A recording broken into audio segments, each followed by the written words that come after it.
either lumala ang health ko o magkaroon ako ng panibagong miracle sa buhay ko. Wala talagang kaya. It's either both ways, hindi ito pwedeng na magkaroon ng reason si Satanas na pagkawalan ako. Parang katulad din kay Job. Job remained unshakable despite ng kanyang mga dinaanan.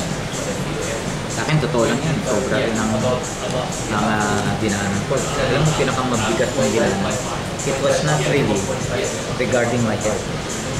Kasi, kung nagkasakit ako sa edad na 57, up to the present, bali 9 years na akong may sakit,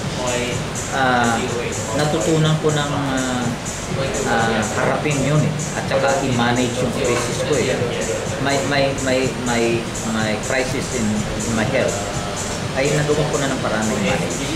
At ang paraan ng pag-manage ko dyan is the more I busy myself during the ministry.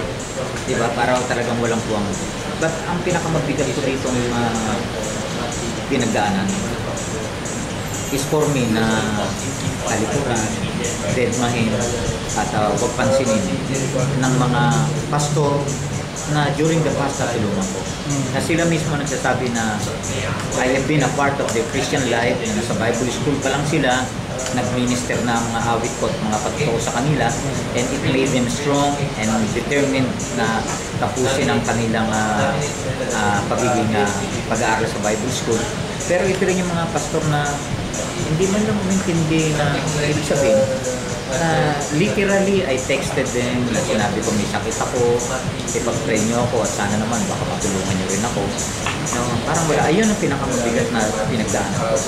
Kasi sa pamamagitan ng experience na yan, ayan na yung pinakamalapit na event sa buhay ko na pwede na akong pagtawanan talaga ni Satanas eh. Na, ayan, kita mo, nasaan na yun yung brother's keepers mo? Nasaan na yun yung I was sick and you visited me? Nasaan na ngayon yan sa buhay mo? Ikaw mismo, hindi ka nga piniperceive. The ministry that you have been doing is not actually perceived by the pastors. Diba? So, pero hindi eh. May time na I was bitter and I was, hurting sa mga pastor, lalo na particularly to those that I tried to communicate with during the time that I really needed friends, no? Kaya nangyari, I was even bombarded with scriptures.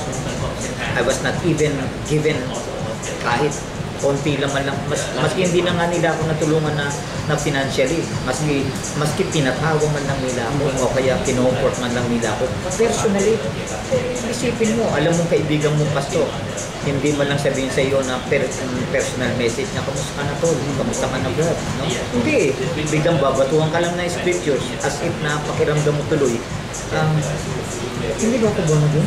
Hindi ba ako Christian? Kailangan pa bang memorizein ko lahat ng mga binabato nilang sa akin? So, kailangan ko pa bang ipoto? No? So, yung mga tipong ganun ba? But you see, I will eventually overcome this order. And definitely, that is only because yung CA, yung cancer ko, is also Christ alone. Hindi naman ako talaga nakadepende sa tao. Etong CA ko, which means cancer, could also mean CA, Christ alone. Or it could also mean California. Hintayin nyo ako dyan, dadating ko sa inyo.